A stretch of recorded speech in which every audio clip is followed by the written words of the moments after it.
Hey everyone, it's the Yellow Chili with another episode of Let's Play Empyrion Galactic Survival Basics Explained. We just finished the rebuilding of our small vessel that is parked right outside that you can see to the left here. And I just ran inside because radiated fog struck us. We have a incredible 7.8 rads outside, and this is actually, in my opinion, what adds so much to the atmosphere of this game. We are now inside our base, and it's all green out. This is the radiated fog, as I said before, and it's a very hazardous environment. I think we would actually be protected. Yeah, we can do up to 8 rads, but still, this is a weather that I would not want to have around me. But still, we're protected in here. We have our nice little plantation. We did add a generator in the last episode, and I am glad we did, because otherwise we'd be running out of power. We're at 97% fuel already. Our battery is actually empty. So what we might do while this radiated fog is out here, we really don't want to go outside right now. I am thinking of constructing more solar panels that we're going to attach to the base using the drone, because the drone is immune to radioactivity. So let's first check how many we have. We have 12 solar panels. Actually, we only have 10 because it counts the 2 capacitors as part of this group. So we can add another 5. Well, let's make 5 solar panels. We do have power, luckily. 1, 2, 3, 4, 5. And while they're still being constructed, let's use the drone. Sit down on our couch. Enjoy the view. Unfortunately, you can't really sit down in this game. We're gonna fly the drone outside. You can open doors with your drone, but only if it's your base or a public base. You cannot open doors that will open for you as a player from that belong to bases of other factions. You can only, like I said, use the drone to open your own doors or public building doors. Alright, so these are the 10 panels we have. We have 4, 4, and 2. So we're going to add 2 more here, and then probably add the others over on that side, because we don't want to get too close to our turret. Let's go to the output. You can even do this while you're in your drone's view. So let's see. Right, we chose these, right? Why can we not add these down here? Okay. Good.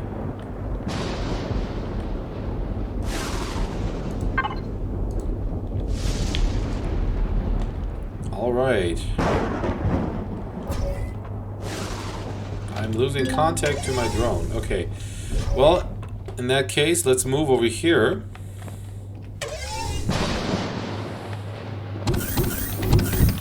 One advantage, by the way, of the drone, especially in the early game when you don't have a suit, is that it comes with its own light. So if you want to do some construction in the dark, your drone is the preferable method, because it comes with a built-in light.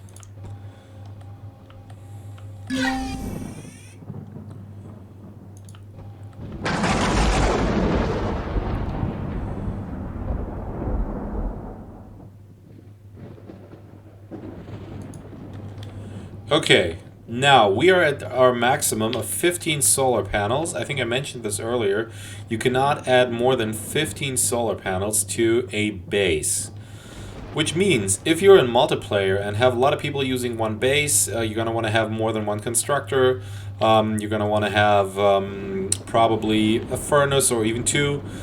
You might want to build separate bases so you can actually add more solar panels. You might want to have one for the furnaces, for instance, one for constructors and deconstructors, another one with base defenses and stuff like that. So that may be a good idea. Alright, about half an hour until sunrise. We said we were going to go to orbit at the very least. Now, we are in Alpha 11, so if you're on Alpha 12, your orbit map will look a lot different. Because this tab now brings up the system map. So we also have somewhat of a system map here, but the system is part of a space that is much, much larger. In Alpha 12, this is further subdivided. There's another tab here, which opens up the... it's basically the star map, the star chart. Because you have the planet map or the moon map, whatever you're on. You have a system map which only shows your own system, and you cannot see more than, let's say, your planet and another 5 planets with moons and the central star. And then the next tab shows just a map of all the stars that you can go to. So for now, I wonder why we see these two. What are these? We can go to system list. We can also go to planet info and then just hover over them, and we will see some information about them. This is the beginner starter. We chose not to take it because we're on an arid starter. This is the temperate starter. These two are very, very similar. In fact, I don't think there's much difference between them. Tutorial. Oh, the beginner starter has a new tutorial apparently. Okay, so these are the only planets we can warp to with a small vessel, because a small vessel can only warp 15 AU, 15 astronomical units. Now, for those of you who don't know this, an astronomical unit is exactly the distance between Earth and the Sun in reality.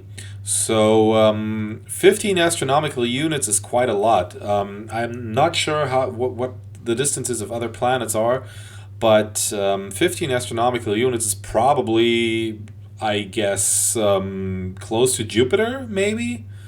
So this is quite a far distance that we can warp. Luckily, we have warp, so this will only be a jump instead of having to fly all the way there.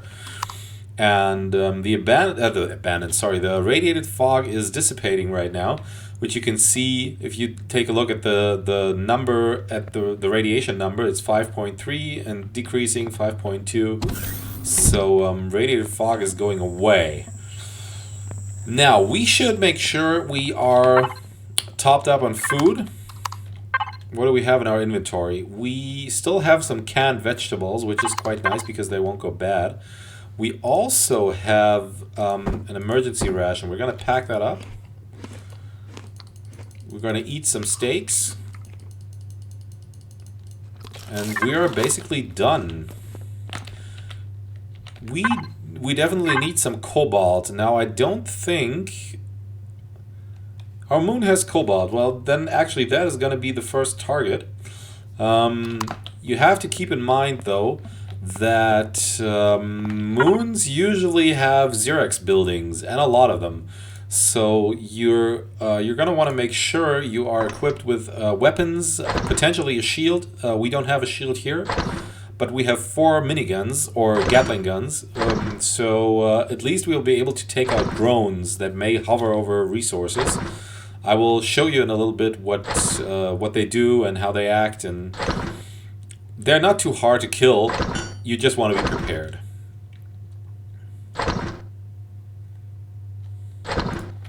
Alright, let's pack things up.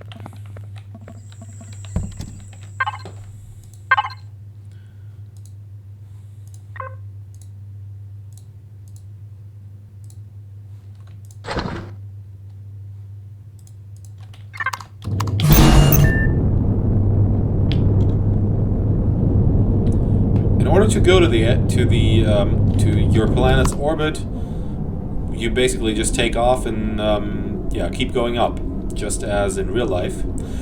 Except that the speeds you have in this game are much, much lower than in real life. With a speed of 69 meters per second, you would never be able to leave Earth's orbit or Earth's atmosphere, so you'd never be able to reach orbit. Okay, there's the moon. This is where we're going to go to. Now, I think I told you this earlier. If you hold Control and press up, you will sort of lock your speed. But we are in space, and there's no friction in space, no air resistance, no nothing. There's no air. So you can just turn off your thrusters. I'm sorry, not turn off your thrusters, turn off auto brake, obviously. And then accelerate to the maximum speed, and then do not press control and do not hold your up key or the W key. You see that, oh, you can't see that here. Where the mouse is right here, you can see that our thrust is at 0 right now. And at the bottom right, you can see that we're saving a lot of energy by not firing our thrusters all the time. Which is exactly what NASA does, by the way, with probes and spacecraft. They don't need to fire their thrusters all the time. They just accelerate to a certain speed and then they turn everything off because they will just float in space. But you're going to want to be careful. At the top left, you see that we're closing in on this moon. And you're going to want to enable auto brake right before you hit the moon, because otherwise you're just going to drop to the surface, because your thrusters, your down thrusters won't fire either. So make sure you re-enable that before touching down. Okay, we are on the moon, and we're specifically looking for Cobalt, because it's something we do not have. But be careful, we're entering Zirax territory here. And while their buildings will probably not kill you, there is a possibility that they will shoot off your tank or your generators or some of your thrusters. And you really don't want to get stranded on a moon because there is no atmosphere, there is no oxygen. Temperatures can be quite nasty during the night. It can get very cold. So there is a crashed DC-2 front. We're in the middle of Zirax territory, but I'm very tempted to check that out.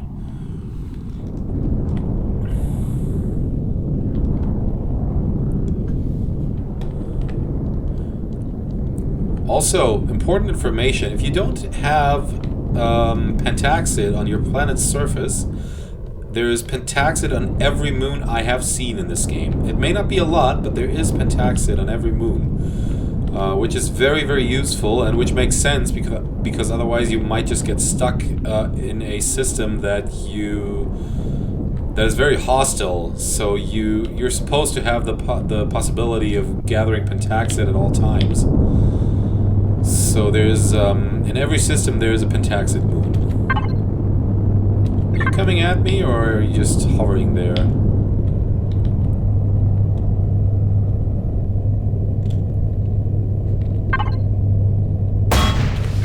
Oh shoot! Wow! I hate this so much that, their weapons always have a greater range than yours, and usually, like right now, I can't show you. I'd have to go to the devices tab, and then, oh, now I can. Interesting. Our range is 400 meters, but their range was probably more than 400 meters, because I think 400 meters is the threshold for seeing the information about the building.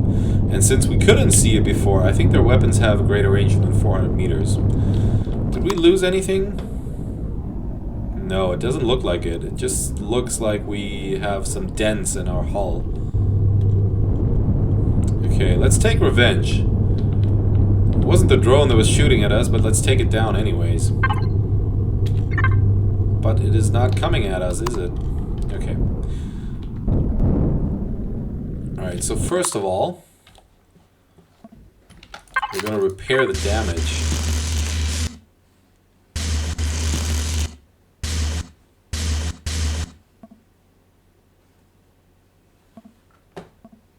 Easiest way to repair damage is most of the time just holding down with the multi-tool, holding down the mouse button, and then making sure every block is repaired. Alright, I think we're good.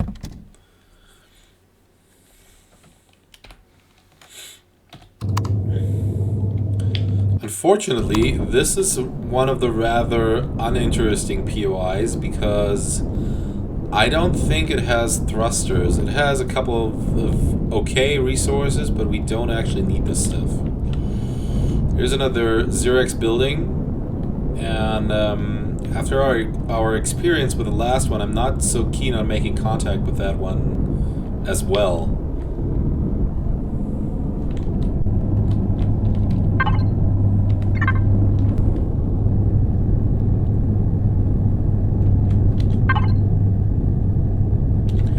Alright, I'll just do some exploration, and I'll see you guys when I find Cobalt. Alright guys, we're back, and we just found a Cobalt deposit right here.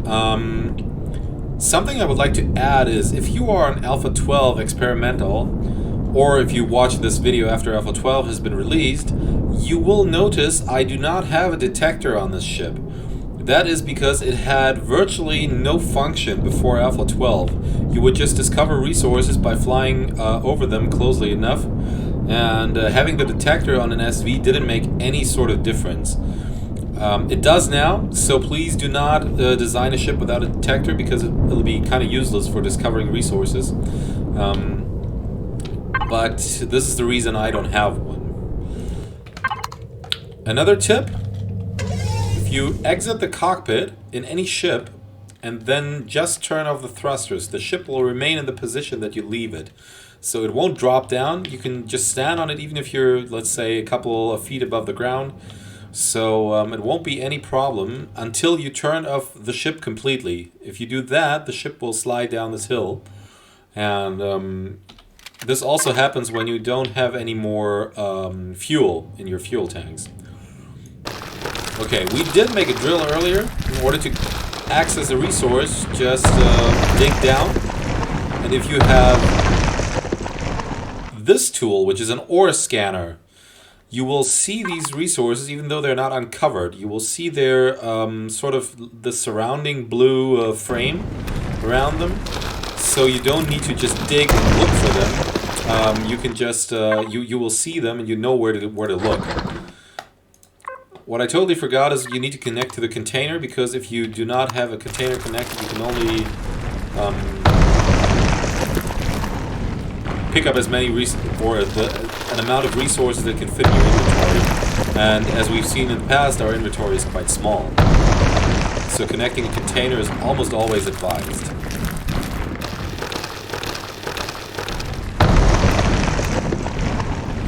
You're also going to want to keep an eye on the radar. I have so many times in the past I discovered a resource and I went to start digging, and the drone snuck up on me and suddenly started attacking me.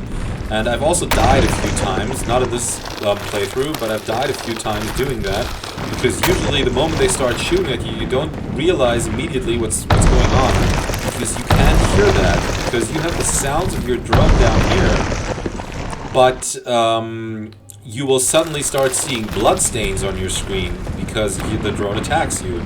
So this is always a quite confusing situation.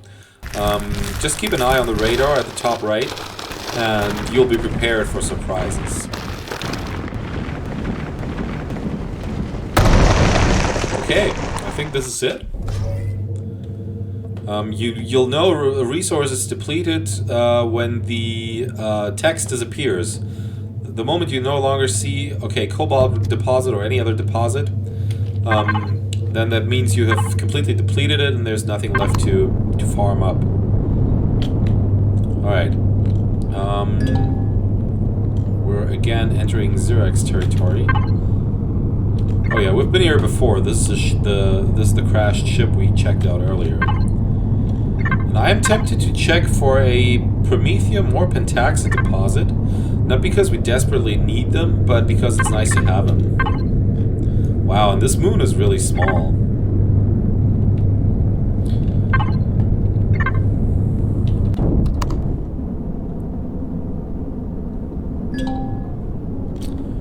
We just discovered a Pentaxid deposit. Where is it? Right in their territory.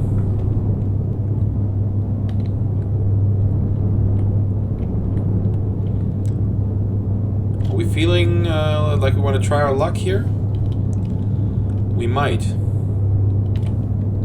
Alright.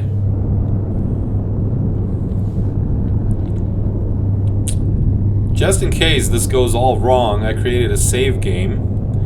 But I kind of want to show you guys how to get to this deposit without triggering that power station's defenses. And we are in a quite comfortable situation here because there's a hill right in front of us. So we don't actually need to do a lot. We can just land here. Let's check if there's any drones around. It doesn't seem like it. So let's get out and dig down. It is a very small deposit. Pentaxid deposits are most of the time very small, so they only give you 33 pentaxid. This isn't a lot, but it's better than collecting these blue things you see on the surface of this planet because they only give you 1. I am not sure what defense this power station has. I don't think the power stations are that well defended. They usually only have 1 defense cannon. But if it's on our side, we might be screwed.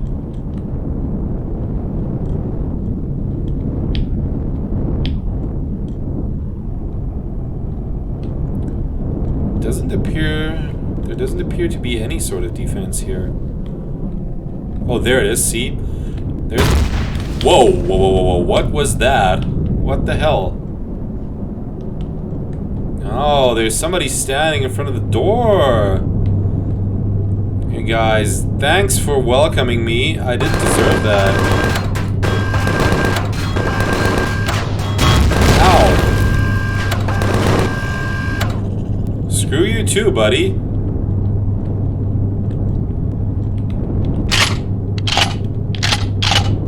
Wasn't there a second guy? There was.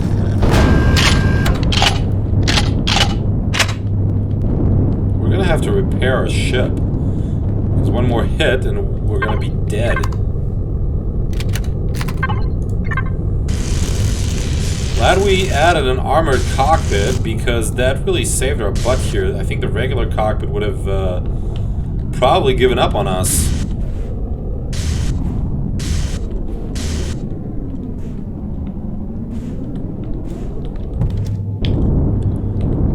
Alright, now I am really not in a mood to go through the hassle of clearing the station out.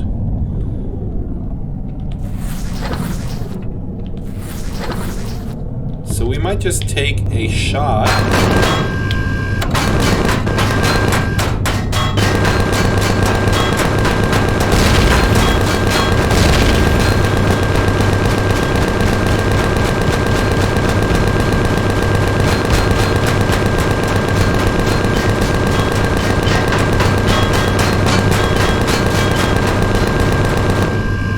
This is where we were getting problems because their guns are so far on the outside.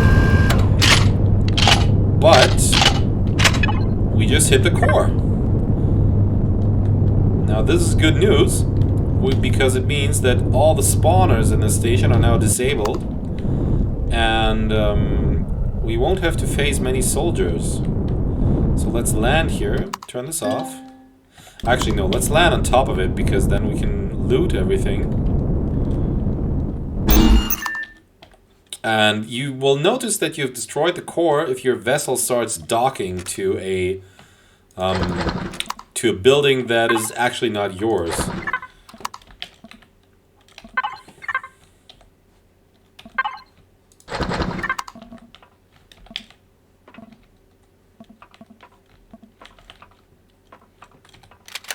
Alright, we're gonna switch not to the shotgun because we don't have any ammo.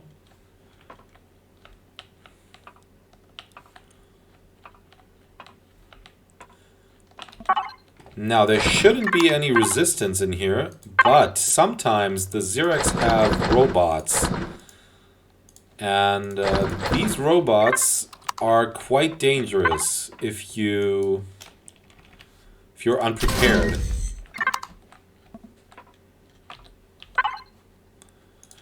And these are the spawners. If the core is still intact and you can see a spawner from a distance, take it out.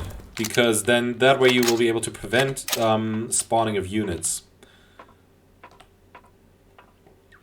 Now, we don't have to do this here because we are... we've taken apart the core, which means there won't be any further spawns.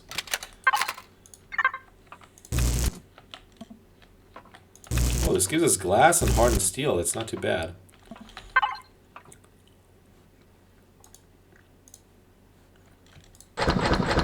Another booster. We actually need that. Mobility boost is one of the weaker ones in my opinion, but a flashlight, really, game? Come on. Another armor. It's always nice to have those. And if you find armor, and if you at some point you realize you have too many armor items, you can just sell them. This is a large generator. Yeah, you can sell the excess armor and boosters to Polaris trade stations, and they pay you a pretty good price. So let's try. Okay, we didn't get the generator. Would be nice to get one, but we're getting a lot of flux coils, capacitor devices, cobalt alloy. This isn't too bad. And there is neodymium, sathium, a T2 multi-tool. I think we already have that. We are going to take apart, or let's try to not only take them apart, but let's try to remove them, but we didn't, so... Oh wow, this is a great place to be. I am not going to destroy this door at first, at least, because I want to check if there's something behind here. No, there isn't. There's just the core, there's the spawner, and I think there are usually robots near the core. So, good thing we took out the core before that. These are power storages. They're actually a deco item, but there's always stuff in them, so make sure you check them out. And in E12, there is a new version of the Dead starter in the Project Eden mod. And if you are trying that Dead starter, the new, I think it's called Dread starter. Oh, we need oxygen. If you're trying that Dread starter, there's almost always going to be these power storage devices in POIs. Make sure you check them out because you will get fuel, oxygen, all kinds of stuff that you really need. Okay, let's withdraw all the oxygen from here. And then try to salvage this tank. But we did in fact salvage it, unfortunately. Whoops.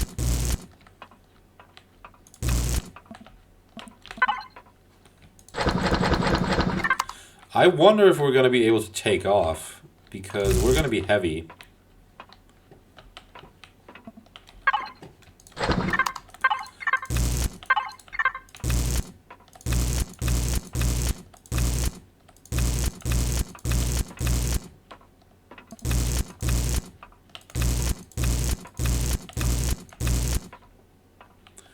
I'm taking all these windows with me because they give us a fantastic amount of, not a fantastic, but a good amount of resources. They give us the glass, steel plates, and we might need all that for the construction of a CV later on.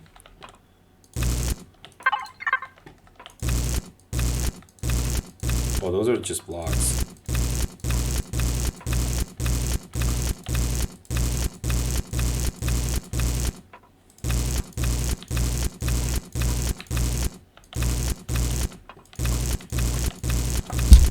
Sorry, guys.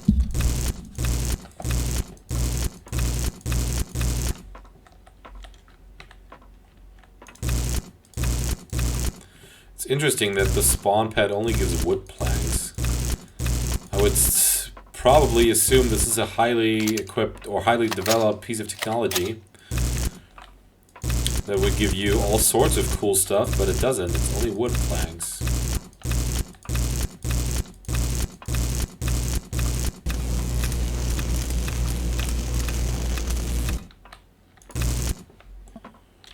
Alright. Drill module T1, mechanical. I must admit, I am not a huge fan of HV drilling. I usually just dismantle these modules. And this is incredible. We needed night vision. Night vision is so much of a help in this game. It's not so good for Let's Play videos because the green look, I will show you in a little bit, the green look gets a little annoying at times. It doesn't look good, it's just, but when you're playing single player or multiplayer without recording anything, then you might want to make sure you have a night vision on you, because it makes a lot of things a lot easier. Let's see if there's something hidden in here. Sometimes, most POIs have at least one rare or very rare container. If you cannot see it, it's usually hidden. And as we can see here, it's hidden up here in this weird looking room. And since we took apart the core, we can just be here with our drone, take apart the container, and then open this drop box, which gives us medical devices and a restroom. I was expecting or hoping for a little more, but that is okay. It could have been worse. A restroom is always quite nice.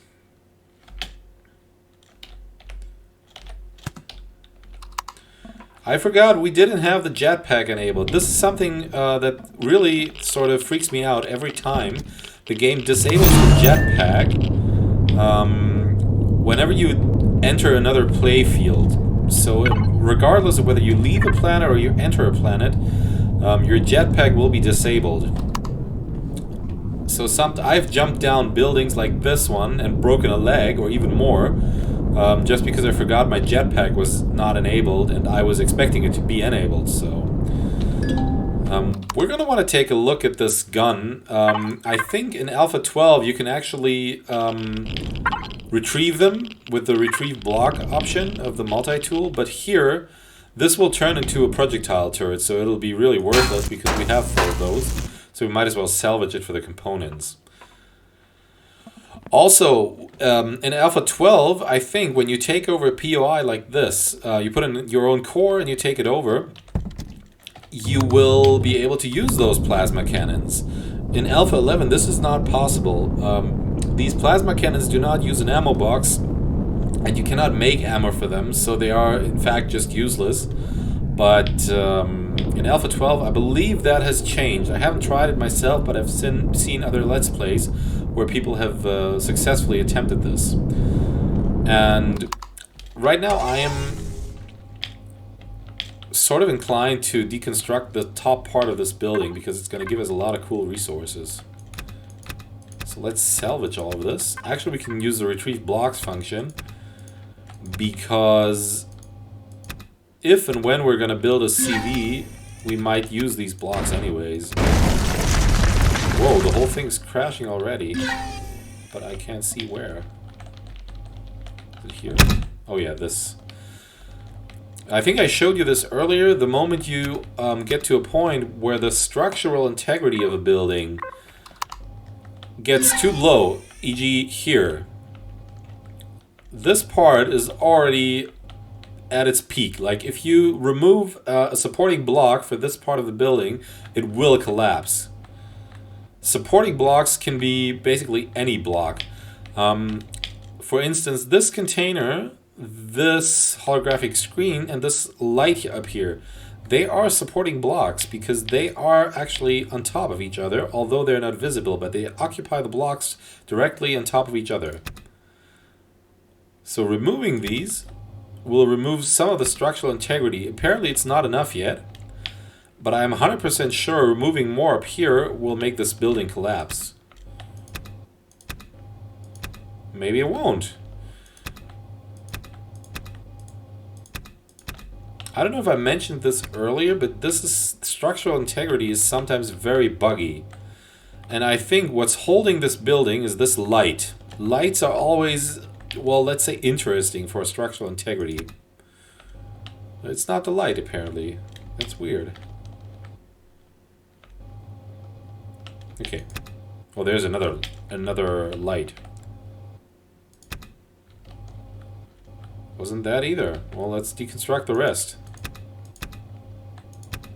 Here we go.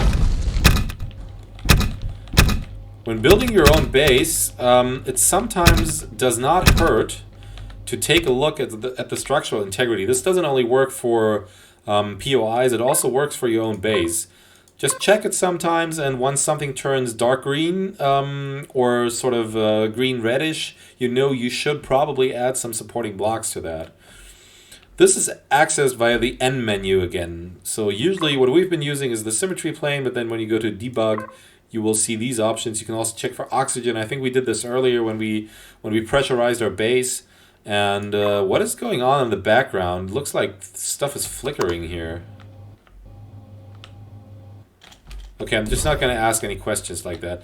It's a early access game. Things like that happen. Okay, lifting up is a little slower now because we have a lot of stuff in our cargo hold. We're at 7,000, which is about the maximum of the container we had before. Do we need anything else? That is the question. What's here? There's more cobalt. There is promethium. We could take a look for promethium, but we're going to do this in the next episode because we are well above the 30-minute marker. And if you like this video, please like it on YouTube, comment, subscribe, and share it. I would really appreciate that. And I will see you in the next episode. Bye-bye.